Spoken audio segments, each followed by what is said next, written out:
Hey guys, we're super excited to be here at the LA Fit Expo. It's our third year in a row. And what we're going to be doing today is we're going to be launching the Tasty Pastry. It's a low-carb Pop-Tart. It's got 3 to 4 grams of net carbs. And we love this show. This is our best place to be in LA.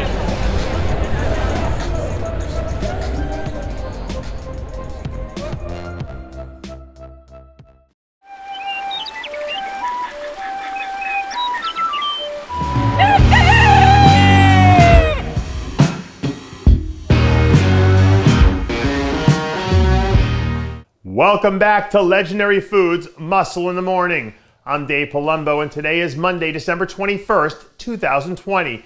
And let's find out what's going on in the world of bodybuilding and fitness. If you guys are still a little hungover from Olympia weekend, well, I don't blame you. So am I. But luckily for you, we've got a little hair of the dog for you this morning to help knock the edge off. Starting with an update from Quinton Orea.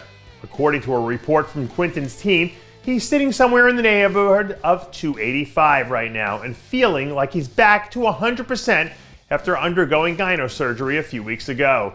Quinton's been one of the hottest prospects in the open division for the better part of the last 2 years, so I don't think it would come as a shock to anyone if we saw him make a major jump at some point next year once he puts it all together.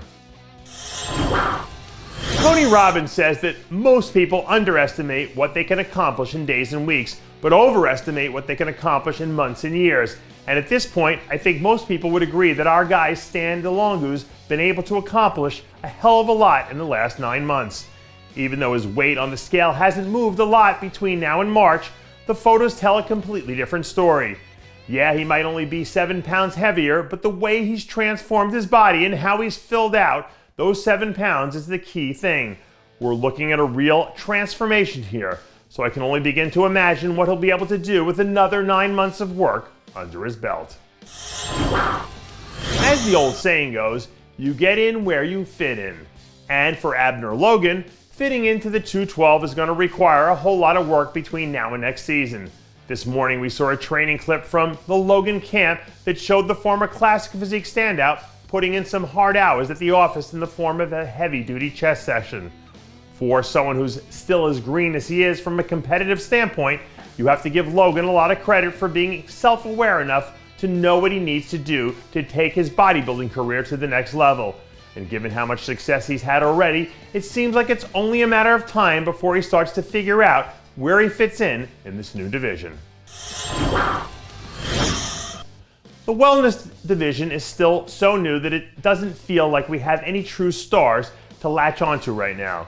But if I were a betting man, I'd have no problem laying down a few dollars on Francia Matos, stepping into the role of wellness superstar before the end of next season. Francia won her pro card at the Arnold Amateur back in March and then followed that up with a lights-out performance in her pro debut at the Muscle Contest International in Brazil last month, where she won by a landslide. Francia checks all the preliminary boxes you'd want to see from an athlete in this division. And before the end of the year, I predict there will be some serious talk about her being someone who could be the inaugural Wellness Olympia winner. And that does it for yet another edition of Muscle in the Morning. I'm Dave Palumbo, reminding you to always be true to your passions and make sure to follow us on Facebook, Twitter, and Instagram.